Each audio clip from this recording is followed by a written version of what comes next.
हम लोग बात कर रहे हैं राजस्थान के जो अभयारण्य हैं, राजस्थान के अभयारण्यों पर हम लोग बात कर रहे हैं। और हमने अ, 3 राष्ट्रीय उद्यान हमने देख लिए हैं। तो 3 राष्ट्रीय उद्यान कौन कौन से हमारे? रणथंबोर और हाँ, केवलादेव और मुकुंदरा हिल्स। ठीक है, सरिस्का राष्ट्रीय उद्यान नहीं है। ठीक है, ध्यान रखना। सरिस्का यहां से देख देख के बोल रहे हो क्या? चलो तो हम लोग बात करते हैं सरिस्का की। तो आप देखोगे जो एक तो देखो सरिस्का अभयारण्य है और एक सरिस्का टाइगर प्रोजेक्ट है। तो सरिस्का जो अभयारण्य है, सरिस्का अभयारण्य तो आपको कहाँ मिलेगा? अलवर के अंदर। सरिस्का अभयारण्य की जब हम लोग बात करेंगे तो आप देखो कि ये कहाँ मिलेगा आप लोगों को? अलवर में मिलेगा। और इस अभयारण्य में एक आपके काली घाटी है। अभयारण्य में एक जगह कौन सी है? काली घाटी जगह है। और ये काली घाटी जानी जाती है किसके लिए? मोर के लिए। यहाँ हम देखते हैं कि मोर का घनत्व ज्यादा है। यहाँ यहाँ मोर का घनत्व हमें क्या मिलता है? ज्यादा मिलता है। तो काली घाटी जगह किसकी है? सरिस्का अभयारण्य की ही जगह है। ठीक है। अब इसी प्रकार से एक है आपके टाइगर प्रोजेक्ट। तो ये टाइगर प्रोजेक्ट हमारा कौन सा है? दूसरा। ये हमारा दूसरा टाइगर प्रोजेक्ट है। हमारा पहला टाइगर प्रोजेक्ट कौन सा था? पहला कौन सा था? रणथंबोर। रणथंबोर हमारा पहला टाइगर प्रोजेक्ट था जो हमने देखा था 1973 में। उसको हम लोगों ने देखा था, वो 1973 में शुरू हुआ था, ये हमने बात की थी। और ये जो टाइगर प्रोजेक्ट है, ये टाइगर प्रोजेक्ट कहाँ है विस्तारित? अलवर में है, जयपुर में है। और कहाँ विस्तारित है? कोटपुतली बहरोड। कोटपुतली बहरोड में हम देखते हैं कि टाइगर प्रोजेक्ट हमारे विस्तारित है। ठीक है, इस बात को आप लोग गौर करोगे। और ये टाइगर प्रोजेक्ट प्रोजेक्ट है कब का? 1978। 1978 या 1970 1978 1979 का हम लोग देख रहे हैं कि हमारा टाइगर प्रोजेक्ट है। और ये टाइगर प्रोजेक्ट कौन सा है? दूसरा। सर इसका राष्ट्रीय उद्यान है क्या? नहीं है, क्योंकि राष्ट्रीय उद्यान केवल कितने हैं? राष्ट्रीय उद्यान राजस्थान में केवल वर्तमान में 3 ही हैं, जिसमें एक रणथंभौर हो गया, एक केवलादेव हो गया और एक मुकुंदरा हिल्स हो गया। ये बातें हम लोगों ने देखी है। और यहाँ से देखो सवाल कैसे आएंगे। मैंने आपको बताया हुआ पहले ही कि या तो ये अभयारण्य कहाँ है, ये आपसे पूछा जाएगा। और या आपको इस अभयारण्य में पाए जाने वाला कोई महल है, कोई वनस्पति है, वो आपसे पूछ लेंगे कि बताओ ये कहाँ है या किस अभयारण्य की ये विशेषता है, वो आपसे पूछ ली जाएगी। ठीक है। या फिर कोई बहुत ज्यादा बड़ी विशेषता है, जैसे उड़न गिलहरी पूछते हैं, बहुत बार पूछते हैं कि उड़न गिलहरी कहाँ है। बहुत बार पूछते हैं काले हिरण और कुरझा के लिए कौन सा अभयारण्य प्रसिद्ध है। जब आप लोग बात करते हो ताल छापर की बात करते हो, प्यूणा और सेवण घास के लिए राष्ट्रीय मरु उद्यान, है ना। इस प्रकार के जो सवाल है, इस प्रकार के सवाल खूब आते हैं। फिर यहाँ आप लोग क्या देखते हो? यहाँ आप देखते हो क्रासका का पठार देखते हो एक तो, और एक आप देखते हो कांकनबाड़ी का पठार। यहाँ क्रासका का पठार देखते हो, कांकनबाड़ी का पठार देखते हो। और जो कांकनबाड़ी का पठार है, यहाँ एक दुर्ग भी हम देखते हैं। कौन सा? कांकन बाड़ी का किला। कांकनबाड़ी का किला। और इस कांकनबाड़ी के किले की विशेषता क्या है कि यहाँ दारा सिकोह को बंदी बनाया गया था औरंगजेब के द्वारा। ये दारा सिकोह सबसे बड़ा लड़का है शाहजहां का। तो शाहजहां जब बीमार हुआ तो इसके लड़कों के बीच में उत्तराधिकार को लेकर के संघर्ष हुआ। उनको हम लोग उत्तराधिकार के युद्ध बोलते हैं। तो उत्तराधिकार के युद्धों में जो दो प्रमुख जो दावेदार थे, उसमें एक दारा सिकोह था और एक औरंगजेब था। तो बाद में और जो अंतिम रूप से जो विजय है, वो कौन हुआ है? औरंगजेब। औरंगजेब अंतिम रूप से विजेता हुआ है। तो दारा सिकोह को बंदी बनाया गया था औरंगजेब के द्वारा। कहाँ? कांकनबाड़ी के दुर्ग के अंदर। ठीक है। फिर यहाँ पर एक जगह है पांडु पोल। पांडु पोल। और ये जगह जानी जाती है किसके लिए? पांडुओं के आगमन के लिए जगह जानी जाती है, पांडु पोल। ठीक है। फिर एक है यहाँ बाला किला है। और एक यहाँ आपको क्या मिलते हैं? हरे कबूतर। ठीक है। यहाँ आपको क्या मिल रहे हैं, हरे कबूतर यहाँ मिल रहे हैं। और हरे कबूतर आपको कहाँ मिलते हैं, इसके अलावा हरे कबूतर आपको मिलते हैं तिलोनिया के अंदर, तिलोनिया में मिलते हैं। और तिलोनिया कहाँ का है, तिलोनिया है अजमेर का। अभी देखो आपकी किताबों में लिखा गया नहीं है, हरे कबूतर डूंगरगढ़ में भी है, मैंने खुद ने देखे हुए हैं। आप में से किसने देखे हुए हैं क्या, आप में से कोई डूंगरगढ़ का है, आप हो, आपने तो पक्के नहीं देखे होंगे। ठीक है, तो डूंगरगढ़ के अंदर मेरे खुद के हरे कबूतर देखे हुए हैं, लेकिन किताबों में लिखा हुआ नहीं है अभी तक वो। ठीक है, हमारी कॉलेज के पास ही एक बहुत बड़ा पीपल का वृक्ष था, उस वृक्ष में हम लोग अक्सर देखते थे हरे कबूतर। ठीक है, तो हरे कबूतर एक तो आपको कहाँ मिल रहे हैं, सरिस्का, ये सरिस्का की विशेषता है ये। यहाँ आपको क्या मिल रहे हैं, हरे कबूतर। और एक आप कहाँ देखोगे, तिलोनिया के अंदर देखोगे।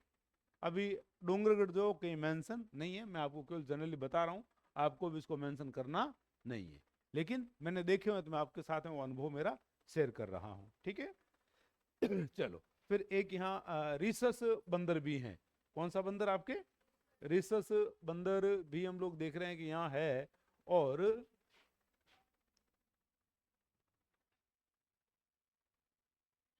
ठीक है, रीसस बंदर है, और ये किसके लिए जाना जा रहा है, हरे कबूतरों के लिए जाना जा रहा है। गांगरोनी तोते आप कहाँ देखते थे, झालावाड़ में आप लोग गांगरोनी तोते देखते थे, बात हुई थी हमारे बीच में। ठीक है आगे बढ़ो।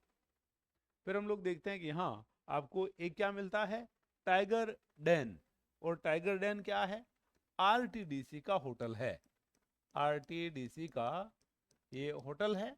और इसका निर्माण किसने करवाया था, विनय सिंह ने, विनय सिंह ने इसका निर्माण करवाया था। किसके लिए, अपनी रानी शीला के लिए, अपनी रानी शीला के लिए उन्होंने इसका निर्माण करवाया था। वर्तमान में ये यहाँ आरटीडीसी का होटल चल रहा है, टाइगर डैन। जैसे आप देखते हो ना होटल सरोवर, कहाँ देखते हो, मैंने आपको पहले बताया था होटल सरोवर कहाँ देखते हो, हाँ पुष्कर, पुष्कर में हम लोगों ने बात की थी सरोवर की। वो भी कौन संचालित करता है, आरटीडीसी उसका संचालन करती है। एक आपको मैंने पहले बताया था कभी ढोला मारू, ढोला मारू भी आरटीडीसी का संचालन, आरटीडीसी के द्वारा ढोला मारू का संचालन भी होता है। और ढोला मारू कहाँ है, बीकानेर की हम लोग बात करते थे, है ना, तो ध्यान रखो भाई। और एक यहाँ से जुड़ी हुई आपके पीली किताब या येलो पेपर, और ये बात है किसके समय की, तेज सिंह के समय की बात है। तेज सिंह शासक हुआ करते थे अलवर के, और उनके द्वारा एक forest settlement, forest settlement report इन्होंने एक जारी की। और वो किस नाम से जानी जाती है, आपके पीली किताब या येलो पेपर के नाम से उसको जाना जाता है। ठीक है, तो ये चीजें सारी किसके बारे में ध्यान रखनी है आपको, सरिस्का अभ्यारण्य के बारे में आप लोग ध्यान रखोगे। सरिस्का हमारी दूसरी बाघ परियोजना है, और यहाँ टाइगर डैन भी है। यहाँ आप लोग क्या देख रहे हो, टाइगर डैन भी आप देखते हो, और टाइगर डैन और दूसरी बाघ परियोजना है ये हमारी। और यहाँ tiger task force, tiger task force का भी यहाँ गठन किया गया है। और एक जो हमने बात पढ़ी थी कि यहाँ बाघ विस्थापन की बात भी हम लोगों ने देखी थी कि यहाँ एक तो सुल्तान और बबली, सुल्तान नाम का बाघ और बबली नाम की बाघिन को भी यहाँ विस्थापित किया गया था। कहाँ से, रणथंबोर से। कब देखा था आपने, 2008, 2008 की आप लोगों ने बात पढ़ी थी। ठीक है ना, पढ़ा था कि नहीं पढ़ा था। फिर हमने क्या पढ़ा, फिर आप देखो कि और हम बात करें तो राष्ट्रीय मरु उद्यान। पहली बात तो ये, अभी अभी कल परसों एग्जाम हो रहा है ना फोर्थ ग्रेड का, 19 20 21 को ऐसा फोर्थ ग्रेड का एग्जाम हो रहा है। तो उन छोटे बच्चों से ऐसे सवाल पूछे जाएंगे कि इनमें से कौन सा राष्ट्रीय मरु उद्यान नहीं है। ठीक है, राष्ट्रीय मरु उद्यान नहीं है कौन सा, तब वो बेचारे छोटे बच्चे जो हैं वो हो सकता है कि इसके अंदर उलझ जाए, इसके नाम के आगे केवल राष्ट्रीय लगा हुआ है लेकिन ये राष्ट्रीय अभियान नहीं है। अब इसका जो विस्तार है, इसका विस्तार 3162 वर्ग किलोमीटर में इसका विस्तार है जैसलमेर में, और कहाँ है, बाड़मेर के अंदर। बाड़मेर में इसका विस्तार है, जैसलमेर में लगभग 1900 और बाड़मेर में लगभग 1262 वर्ग किलोमीटर इसका विस्तार है। और ये राजस्थान का सबसे बड़ा, राजस्थान का सबसे बड़ा अभ्यारण्य आपको कौन सा मिलता है, राष्ट्रीय मरु उद्यान राजस्थान का सबसे बड़ा आपको अभ्यारण्य मिलता है। ठीक है, जिसकी स्थापना अगस्त 1980 में, अगस्त 1980 में इसकी स्थापना हुई है। यह क्या सवाल पूछा जा सकता है, राष्ट्रीय मरु उद्यान का विस्तार है, पहला ऑप्शन देगा वो जैसलमेर, फिर दूसरा ऑप्शन वो दे देगा जयपुर, तीसरा ऑप्शन देगा वो बाड़मेर, चौथा ऑप्शन देगा वो जैसलमेर बाड़मेर। तो आप उत्तर क्या करोगे, जैसलमेर बाड़मेर करोगे। ठीक है, अभी यहाँ बैठे बैठे बता रहे हो, वहां पहले आएगा जैसलमेर और लंबा लकीर खींचोगे तो स्वर आए हो गया ऐसा नहीं करना चाहिए, सवाल को पूरा पढ़ना चाहिए। ठीक है, तो यहाँ ये सबसे बड़ा हमारा अभ्यारण्य, ये बात आप लोग गौर करेंगे। फिर इस अभ्यारण्य की विशेषता क्या है, इस अभ्यारण्य की विशेषता है कि ये यहाँ माल मोरडी, ग्रेट इंडियन बस्टर्ड, क्रायोटिस नाइग्रिसेप्स या सोहन चिड़िया, ये सारे के सारे नाम किसके मिलते हैं, ये सारे के सारे नाम आपको मिलते हैं गोडावन के। और गोडावन हमारा राज्य पक्षी, और ये बहुत ही शर्मिला होता है ये। ठीक है, और इसके अंडों का आकार, अंडों का आकार इसका बड़ा होता है, और थोड़ा शर्मिला है, अंडों का आकार बड़ा है, और इसका खुद का जो आकार है ना, इसका खुद का आकार भी बड़ा होता है, इसके स्वयं का आकार भी क्या है, बड़ा है। अब इसके कारण इसका आसानी से शिकार किया जा सकता है, बड़े साइज का है, शर्मिला है, ज्यादा उड़ने में विश्वास कम करता है ये। ठीक है, कोई आदमी आ रहा तो ठीक है बैठा है, ये उधर बैठा है, ये अपने इधर बैठा है। ठीक है, जैसे कौवा है, कौवे का शिकार करके बताओ कोई, है ना, कौवे का शिकार नहीं किया जा सकता है। लेकिन ये जो सोन चिड़िया या ग्रेट इंडियन बस्टर्ड या क्रायोटिस नाइग्रिसेप्स माल मोरडी का शिकार बड़े पैमाने पर हुआ है। इस कारण ये अभी कहाँ कैसा हो गया, ये इसकी संख्या क्या हो रही है, बहुत कम, दिनों दिन इसकी संख्या कम हो रही है। और दूसरी बात, इसके अंडों का आकार बड़ा है, इसके कारण दूसरे जो मांसाहारी जानवर हैं वो इसके अंडे को आसानी से खा लेते हैं। और एक बात कि ये अपना अंडा कहाँ देता है, ये अपना अंडा देता है सेवन घास के अंदर। अब सेवन घास के अंदर अंडा देता है तो सेवन घास तो जमीन पे ही रहती है, भाई सेवन घास तो जमीन में ही है, और सेवन के कोई कांटे वांटे भी नहीं होते, सेवन घास के कोई कांटे वगैरह तो है नहीं कि उसके अंदर कोई दूसरा जानवर जा नहीं सकता है, बहुत आसानी से चला जाता है। ठीक है, इसके कारण भी इसकी संख्या में लगातार हम लोग देख रहे हैं क्या हो रही है, इसकी संख्या में लगातार कमी हो रही है। अब हालांकि और प्रयास किए जा रहे हैं, कृत्रिम गर्भाधान जैसे जो तकनीक है वो लाई जा रही है ताकि इसकी संख्या को मेंटेन किया जा सके। ठीक है, तो ये भी विशेषता है किसकी, ये विशेषता है आपके राष्ट्रीय मरु उद्यान की, हम लोग देख रहे हैं कि विशेषता है ये। ठीक है, राष्ट्रीय मरु उद्यान की विशेषता क्या है, गोडावण, गोडावण हम लोग देख रहे हैं राष्ट्रीय मरु उद्यान की विशेषता है। ठीक है, इस बात को आप लोग गौर करिएगा। फिर हम लोग देखते हैं कि जो गोडावण है, गोडावण को बचाने के लिए 2013 में great Indian bustard, great Indian bustard के नाम से एक प्रोजेक्ट चलाया गया, और राजस्थान देश का पहला राज्य है, देश का पहला राज्य है जहां गोडावण को, गोडावण के संरक्षण को लेकर के इस प्रकार के प्रयास किए गए हैं। तो आपसे पूछा जाए कि देश का पहला राज्य जहां ग्रेट इंडियन बस्टर्ड नाम से प्रोजेक्ट चालू किया गया, तो वो कौन सा है राज्य, Rajasthan. Great Indian bustard project का संबंध किससे, गोडावण से संबंध है। कब चालू हुआ है, 2013, में ये चालू हुआ है और किसके लिए है, गोडावण के संरक्षण के लिए प्रोग्राम चालू किया गया है। ठीक है, फिर आप देखो कि एक है आपके असद रहमानी बॉम्बे नेचुरल सोसाइटी, ये भी किसके लिए कार्य कर रही है, ये भी गोडावण संरक्षण के लिए कार्य कर रही है। और इसके द्वारा गोडावण टास्क फोर्स, गोडावण टास्क फोर्स का गठन इसके द्वारा किया गया है। और इसके अध्यक्ष भी कौन रहे हैं, इसके अध्यक्ष भी हम लोग देख रहे हैं असद रहमानी। असद रहमानी इसके अध्यक्ष रहे हैं। तो आपसे पूछा जा सकता है असद रहमानी बॉम्बे नेचुरल सोसाइटी का संबंध किससे है, तो इसका संबंध किससे है, गोडावण संरक्षण से इसका संबंध है। ग्रेट इंडियन बस्टर्ड प्रोजेक्ट का संबंध किससे है, गोडावण से संबंध है। और गोडावण का संबंध किससे है, राष्ट्रीय मरुद्यान से।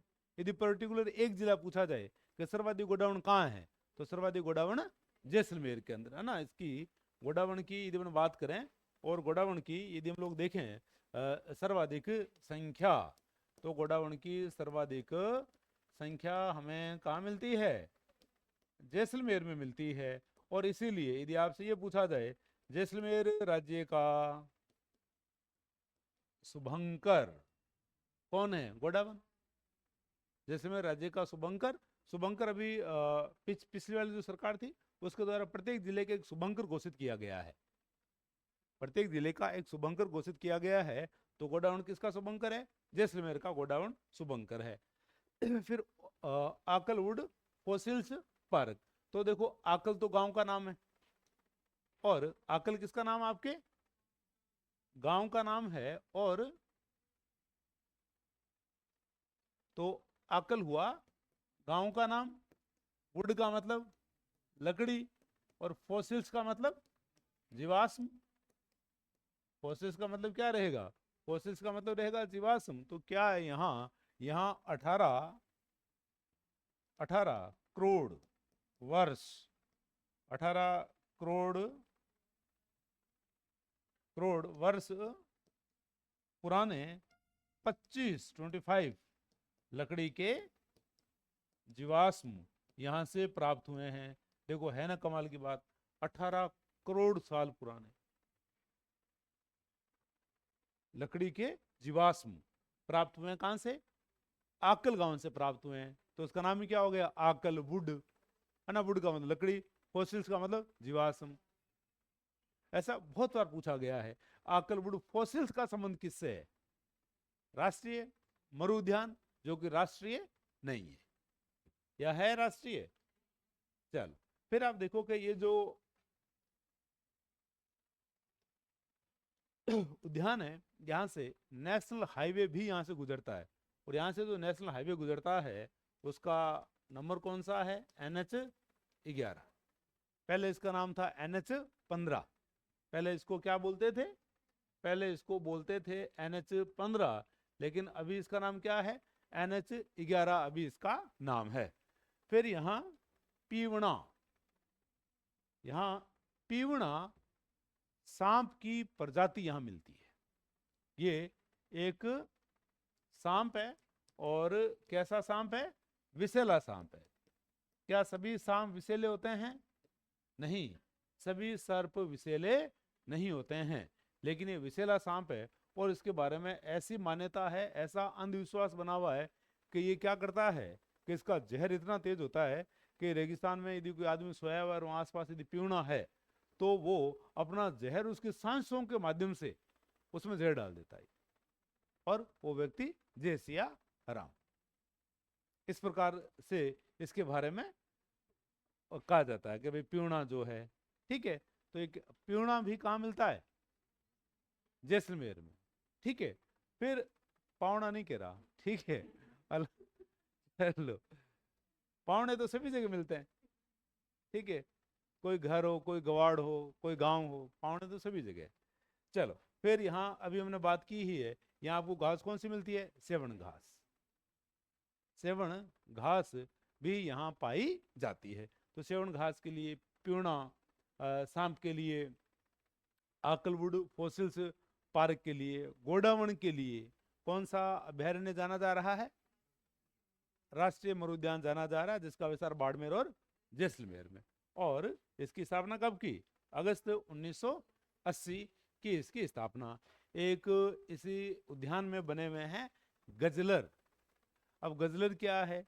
गजलर मरुस्थलीय जिले हैं दोनों ही, बाड़मेर और जैसलमेर, और दोनों मरुस्थलीय जिले हैं और यहाँ जल का अभाव है। तो जल के अभाव के कारण पक्षी वगैरह या इस गोडावण में पाए जाने वाले दूसरे वन्य जीव पक्षी वगैरह, और उनको जल का अभाव नहीं हो, इसके लिए क्या बनाए गए हैं? गजलर बनाए गए हैं जलापूर्ति हेतु। तो गजलर भी विशेषता किसकी है? गजलर भी विशेषता है राष्ट्रीय मरुद्यान की है। ठीक है, छोटे छोटे से टैंक बने होते हैं, वहां वन्य जीव आकर के पानी वगैरह पी लेते हैं। फिर आपके ताल छापर अभ्यारण्य। ताल छापर अभ्यारण्य है आपके सुजानगढ़ के अंदर। सुजानगढ़ में आप ताल छापर देखते हो, और सुजानगढ़ कहाँ का? सुजानगढ़ हम देखते हैं चूरू का। अब यहाँ डूलोलाव व भैंसोलाव नाम के यहाँ मिलते हैं तालाब। डूलोलाव और भैंसोलाव नाम के तालाब यहाँ मिलते हैं। और यहाँ क्या मिलता है? और हम देखते हैं यहाँ काले हिरण, कुरझा, द्रोणपुर, बीदावाटी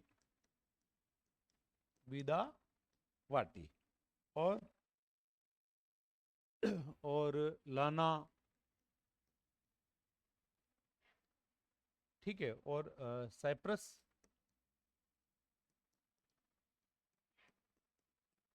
रोटेंडन्स। ठीक है, तो आप लोग इस पे गौर करो। तो आप देखोगे जो ताल छापर अभ्यारण्य है कहाँ? आपके सुजानगढ़ चूरू के अंदर। और यहाँ आपको डुलुला और भैंसोलाव तालाब मिलते हैं। इसके अलावा आपको यहाँ क्या मिलता है? इसके अलावा आपको यहाँ मिलते हैं काले हिरण। काले हिरण आपको बहुतायत में मिलते हैं।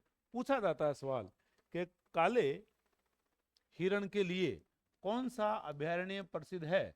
तो काले हिरण के लिए अभ्यारण्य कौन सा प्रसिद्ध है? ताल छापर अभ्यारण्य। और यहाँ कुरझा है ना, कुरझा पक्षी के लिए भी अभ्यारण्य प्रसिद्ध है। और आप देखोगे कुरझा को लेकर के हमारे यहाँ किस प्रकार के गीत प्रचलित हैं? विरह गीत। कुरझा को लेकर के हमारे यहाँ पर विरह गीत भी गाए जाते हैं। तो कुरझा भी इस अभ्यारण्य में आपको बहुतायत से मिलती है। काले हिरण भी आपको यहाँ मिलते हैं। और कहा जाता है कि द्रोणाचार्य, ठीक है, द्रोणाचार्य का नाम आप लोगों ने सुना हुआ है क्या भाई? द्रोणाचार्य का नाम सुना हुआ है? कौन थे द्रोणाचार्य? हैं? हैं? चंद्रगुप्त मौर्य। चंद्रगुप्त मौर्य के गुरु, चंद्रगुप्त मौर्य के गुरु कौन थे? चाणक्य थे। वो चणक के बेटे थे, है ना। उनके फादर का नाम क्या था? चणक, और इसलिए उनका नाम क्या था? चाणक्य। और उनका नाम क्या मिलता है? कौटिल्य। उनका जो गोत्र है वो था कुटिल, इसलिए उनका नाम क्या हो गया था? कौटिल्य। और क्या नाम मिलता है? विष्णुगुप्त, अजय। अजय भी हम देखते हैं उनका नाम मिलता है। और उनको क्या कहा गया? और उनको कहा गया द्विज। ठीक है, और उनका आपको क्या नाम मिलता है? द्विज। हम लोग देख रहे हैं कि उनका जो नाम है वो आपको मिलता है। ठीक है। तो आप देखो कि द्रोणाचार्य कौन है? हाँ, देखो नरसिंह जी को सब पता है। पांडवों के गुरु थे द्रोणाचार्य। और उनका सबसे फेवरेट, उनका स्टूडेंट कौन था? अर्जुन। अर्जुन उनका सबसे फेवरेट स्टूडेंट हुआ करता था। ठीक है। और द्रोणाचार्य का बेटा कौन था? अश्वत्थामा। और अश्वत्थामा जो है वो अपने अर्जुन के कारण अपने पिता से वो संवाद भी करता है, भाई आपका बेटा तो मैं हूं, और आपको अर्जुन इतना प्रिय क्यों है? भाई आपकी जो भी विद्या है उस पर मेरा अधिकार है, लेकिन आप सिखाते ज्यादा किसको, आप सिखाते ज्यादा अर्जुन को हो, है ना। इस प्रकार का भी संवाद हमें मिलता है। तो ऐसे कहा जाता है ये जो क्षेत्र रहा है, यहाँ द्रोणाचार्य का आश्रम रहा है, उस जगह को किस नाम से जाना जाता है, द्रोणपुर के नाम से उसको जाना जाता है। इसी प्रकार से एक है आपके एक है आपके बीदावाटी। तो ऐसे कहा जाता है कि यहाँ राव बीदा का यहाँ अधिकार रहा, और राव बीदा का अधिकार रहने के कारण इसे बीदावाटी कहा जाता है। अभी भी आप देखो गांव में सुनते हो बीदासर, बीदासर सुनते हो, तो बीदासर जो नाम है ना वो राव बीदा के आधार पर नाम है, बीदासर। ठीक है। फिर लाना, लाना क्या है, लाना एक झाड़ी होती है, और ये लाना झाड़ी कहाँ उगती है, जहां भूमि कैसी हो, क्षारीय भूमि। क्षारीय भूमि में ये लाना झाड़ी उगती है। इसके कांटे वगैरह नहीं होते हैं, इसके कांटे वगैरह नहीं होते हैं, इसको जलाने में काम में लिया जाता है। ठीक है। और क्षारीय भूमि के अंदर ये पाई जाती है। फिर है साइप्रस रोटेंडस, या इसको बोलते हैं मोथिया, मोथिया। और ये एक प्रकार की घास है, और ये बहुत चाव से या बहुत उत्साह से इस घास को खाया जाता है काले हिरणों के द्वारा।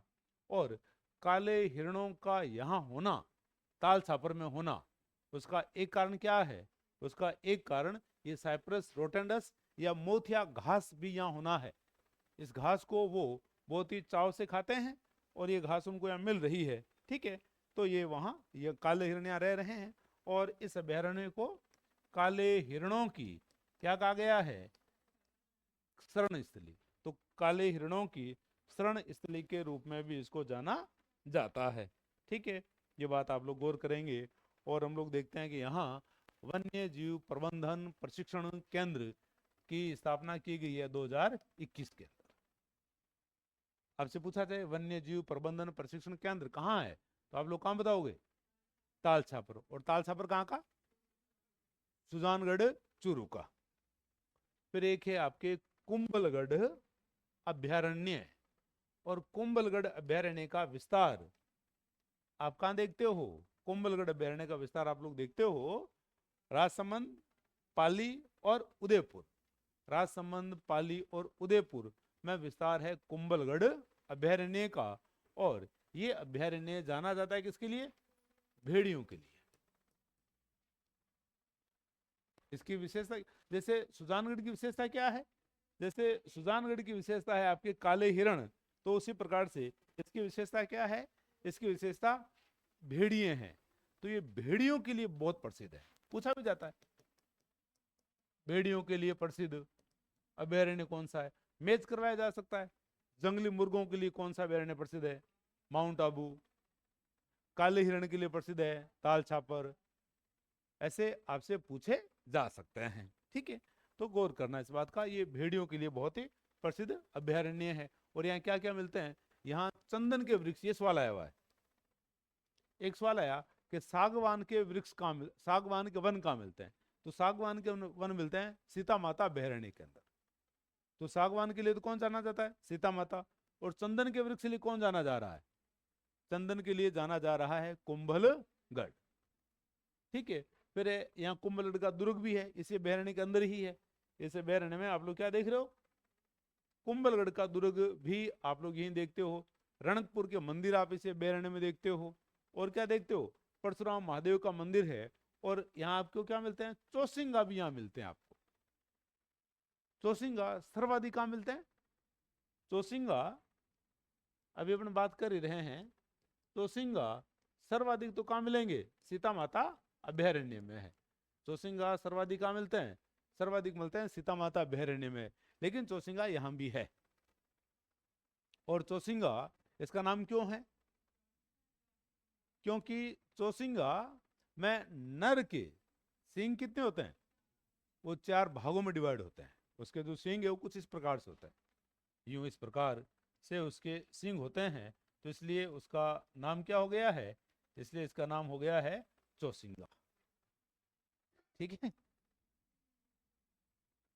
चलो, तो ये सारे चंदन के वृक्ष, ये वाली जो बात है ना, ये वाली बात बहुत महत्वपूर्ण है। ये वाली बात आपसे पूछी जा सकती है कि चंदन के वृक्ष कहाँ, तो चंदन के वृक्ष कहाँ, कुंभलगढ़ अभ्यारण्य में। और कुंभलगढ़ अभ्यारण्य का विस्तार कहाँ है, राजसमंद, पाली और उदयपुर में इसका विस्तार है।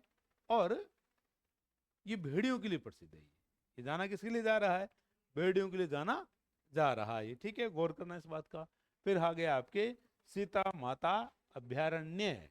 अब सीता माता अभ्यारण्य के पूरे अभ्यारण्य की बात करें तो इसका विस्तार चित्तौड़गढ़ में, प्रतापगढ़ में, उदयपुर में और सलूम्बर में है। लेकिन इसका जो मुख्य विस्तार है, मुख्यतः ये कहाँ पाया जाता है, मुख्यतः ये पाया जाता है प्रतापगढ़ के अंदर।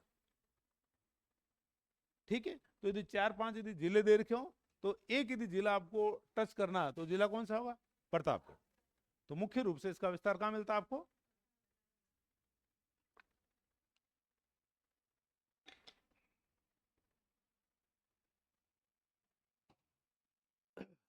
मुख्य रूप से इसका विस्तार मिलता है प्रतापगढ़ में।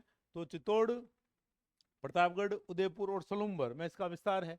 फिर आप देखो कि यहाँ आपको मिलती है रेड फ्लाइंग इस्क विरल पेटोरिस्टा एल विबेस्टर, सरल भाषा में उड़न गिलहरी।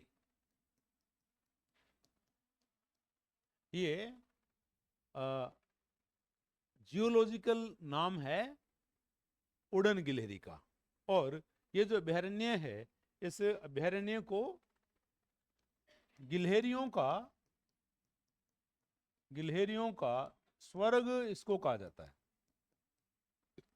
इसे किस नाम से जाना गया है, गिलहरियों के स्वर्ग के नाम से इसको जाना गया है। और इसकी विशेषता क्या है, यहाँ आपको सर्वाधिक जैव विविधता, हिमालय के बाद सर्वाधिक जैव विविधता कहाँ मिलती है, हिमालय में।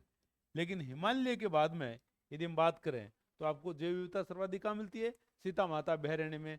राजस्थान में पूछा जाए, राजस्थान में सर्वाधिक जैव विविधता अरावली क्षेत्र। और यदि अभ्यारण्य के रूप में कहीं पूछी जाएगी तब आपको उत्तर क्या हो जाएगा, सीता माता अभ्यारण्य। अब सीता माता अभ्यारण्य में सर्वाधिक जैव विविधता है और इसको गिलहरियों का स्वर्ग कहा गया है। अब रेड फ्लाइंग इस्क विरल पेटोरिस्टा एल विबेस्टर, ये जूलॉजिकल नेम है किसका, उड़न गिलहरी का। उड़न गिलहरी का जूलॉजिकल नेम है। और ये जो गिलहरी है, ये गिलहरी उड़ती है एक पेड़ से दूसरे पेड़ पर, है ना। एक पेड़ से दूसरे पेड़ पर ये गिलहरी जाती रहती है, उड़ती रहती है। और इसके जो पंजे हैं, है ना, इसके पंजे इसको उड़ने में बड़ी मदद करते हैं। और इसका स्थानीय नाम क्या है, मेसोवा। और ये रहती है मुख्यतः महुआ के वृक्षों पर। और महुआ से आदिवासी शराब भी बनाते हैं, जैसे क्या कहते हैं, मारूड़ी। तो मारूड़ी बनती है किससे, महुआ से। महुआ के पेड़ पर रहती ये है तो उड़ेगी कि नहीं उड़ेगी भाई, तब तो इसका उड़ना बनता है कि नहीं बनता है, इसका उड़ना तब बनता है क्योंकि उससे शराब बनाई जाती है। ठीक है, इसलिए उड़ती रहती है ये। और इसका जो स्थानीय नाम वो क्या मिलता है आपको, मेसोवा, इसका स्थानीय नाम आपको मिलता है। फिर यहाँ आपको मिलता है चौसिंगा।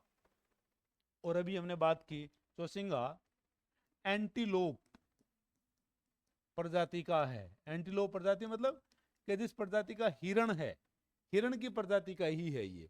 और ये इसकी विशेषता क्या है कि इसमें जो नर है, नर के जैसे मैंने भी आपको सिंह बताया ना, तो इसमें नर जो है वो कैसा होता है, नर इसमें चौसिंगा होता है। और राजस्थान में सर्वाधिक जो चौसिंगा है, राजस्थान में सर्वाधिक चौसिंगा यही है, सीता माता अभ्यारण्य के अंदर। मतलब कि हिरण के जैसे देखने का है ये, लेकिन इसके सींग कितने भागों में डिवाइड है, 4 भागों में, 4 भागों में डिवाइड है। जैसे इसका नाम क्या हो गया है, चौसिंगा इसका नाम हो गया है।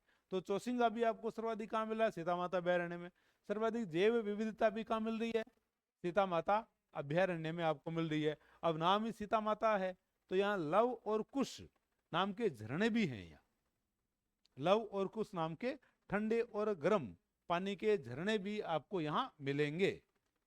फिर आप देखो कि यहाँ पेंगुलिन या आड़ाहुला, पेंगुलिन या आड़ाहुला मिलता है। और ये भी एक प्रकार की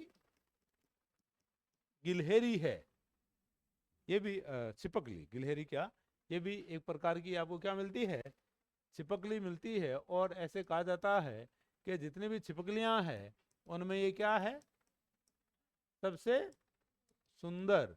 जैसे आप तो सबसे सुंदर बकरी को भी जानते होंगे, सबसे सुंदर बकरी मैंने आपको बताई थी ना,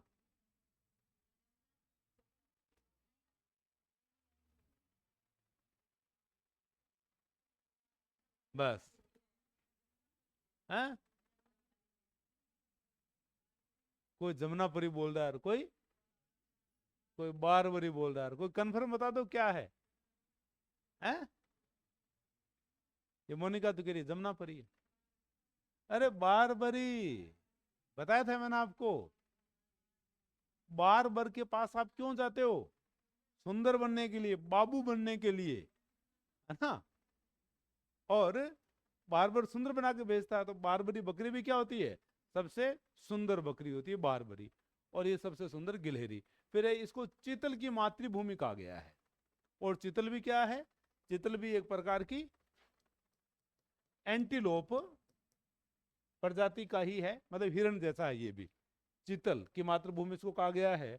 और यहाँ आपको क्या मिलता है, जाखम बांध भी आपको इसी अभयारण्य में मिलता है। और जाखम बांध आप लोग क्या पढ़ते थे, राजस्थान का सबसे सबसे ऊंचा बांध आपको यही मिलता है। और आप देखोगे तो जाखम बांध है ना, एकदम बिल्कुल प्रकृति के बीच में, दोनों तरफ दो पहाड़ हैं ऊंचे ऊंचे, और उनके बीच इसको बना दिया। जैसे माही डैम आप देखते हो ना, तो माही डैम स्वतंत्र है और ये दो पहाड़ियों के बीच है, ऐसे बनाया हुआ है इसको, यूं, ऐसे दो पहाड़ियां हैं और इसके बीच में इसको यूं बना दिया। एक तरफ से जाखम नदी आ रही है, जाखम नदी के पानी को रोका हुआ है। और जाखम बांध कहां देखते थे आप, अरे प्रतापगढ़ में मैंने आपको जगह भी बताई थी, अनूपपुरा, अनूपपुरा, अनूपपुरा कहां का, प्रतापगढ़ का, ठीक है। और अभी मैंने आपको बताया था यहाँ आपको क्या मिलते हैं, सागवान वन, सागवान वन आपको मिलते हैं। ये वाला सवाल पूछा गया, सागवान वन कहाँ मिलेंगे, तो सागवान वन कहाँ मिलेंगे, सीता माता अभ्यारण्य में। सर्वाधिक जैव विविधता सीता माता अभ्यारण्य है। चीतल की मातृभूमि, सर्वाधिक चौसिंगा, उड़न गिलहरी, ठीक है। अभी तो सीता माता करना है, ठीक है, 2 दिन बाद पूछेंगे तो। चलो, फिर यहाँ ये देखो सीता माता है, तो यहाँ क्या होंगे, लव और कुश भी होंगे। और लव और कुश नाम के झरने यहाँ मिलते हैं, जिनमें एक में पानी ठंडा और एक में पानी कैसा मिल रहा है, गर्म। तो ठंडे और गर्म पानी के झरने यहाँ चलते हैं, जिनके नाम क्या मिल रहे हैं आपको, लव और कुश, ठीक है। एक चीज और यहाँ की, आर्किड, आर्किड विश्व में सबसे छोटे बीज वाला पादप है, जिसके बीज आपको क्या मिलते हैं, सबसे छोटे। तो यहाँ क्या मिल रहा है, सीता माता अभ्यारण्य की बात हो रही है। आर्किड की दो, आर्किड की दो दुर्लभ प्रजातियां, दुर्लभ का मतलब क्या होता है, जो बहुत मुश्किल से मिलता है, दुर्लभ प्रजातियां कौन सी, एरिडस क्रिस्पम और जुगजाइन स्प्रेटामेटिका।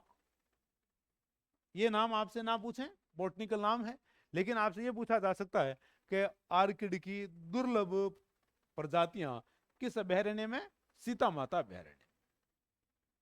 चीतल की मातृभूमि सीता माता अभयारण्य, सर्वाधिक चौसिंगा सीता माता अभयारण्य, है ना, ध्यान रखिएगा भैया।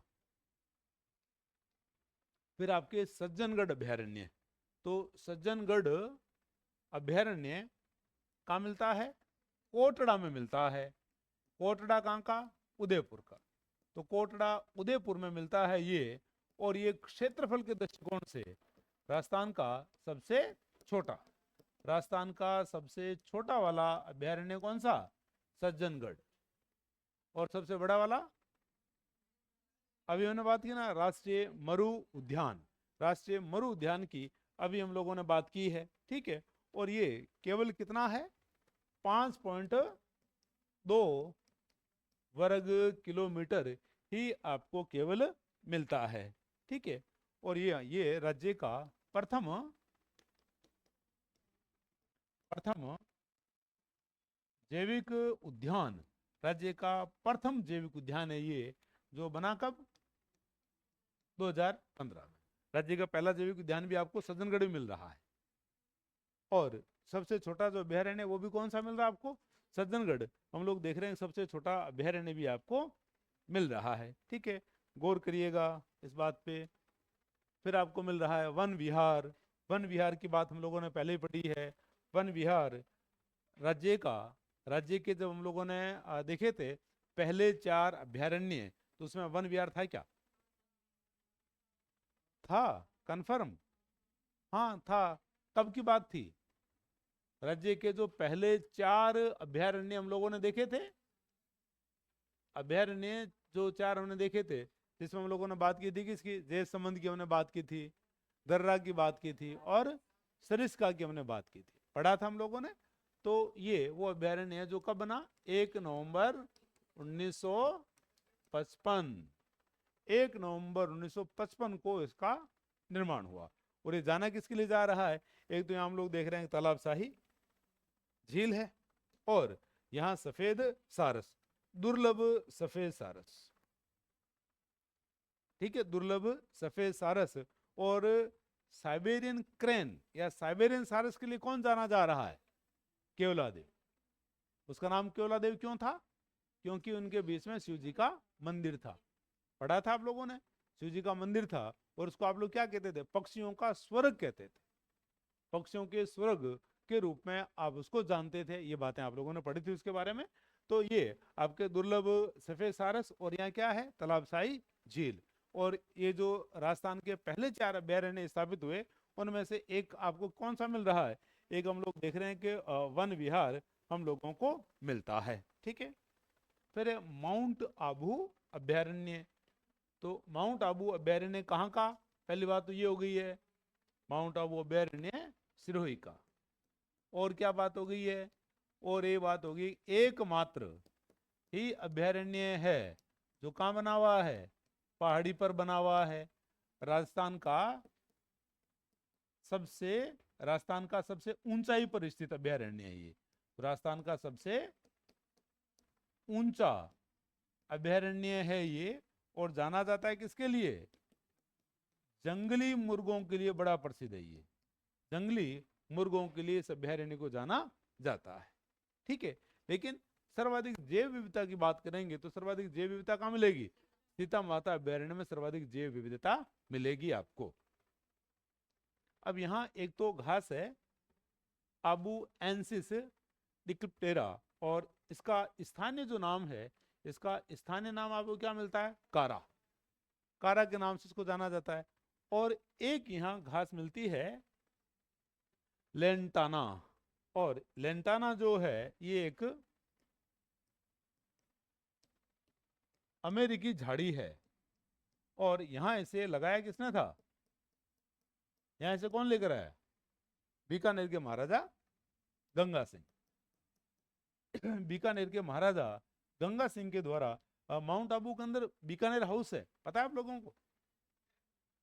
जब हम लोग किसान आंदोलन पर बात करते हैं, तो किसान आंदोलन जब आप देखते हो दूधवा खारा, तो दूधवा खारा किसान आंदोलन, जिसमें राजस्थान के वह स्वतंत्रता सेनानी या वह किसान आंदोलन करता जिन्होंने 65 दिन भूख हड़ताल की थी, वो व्यक्ति कौन? हनुमान सिंह चौधरी।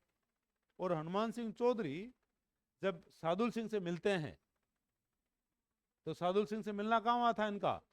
सिरोही के अंदर, आबू के अंदर, क्योंकि यहाँ बीकानेर हाउस बना हुआ है। ठीक है, तो यहाँ लेंटाना एक अमेरिकन झाड़ी, जिसको लगाया गया है किसके द्वारा?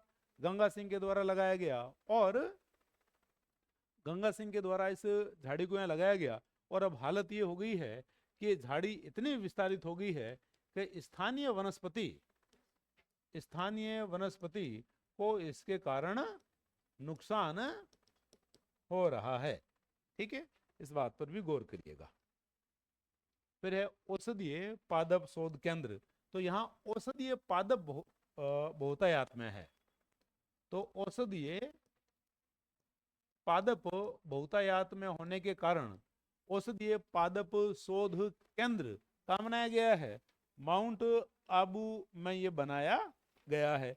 तो इस बात को भी आप लोग गौर करना, आपसे पूछा जा सकता है कि औषधीय पादप शोध केंद्र कहाँ है या किस अभ्यारण्य में है।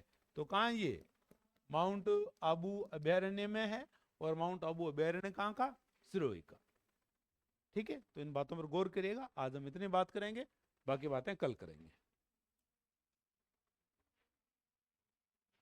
और अरे नीचे इस पे करना है।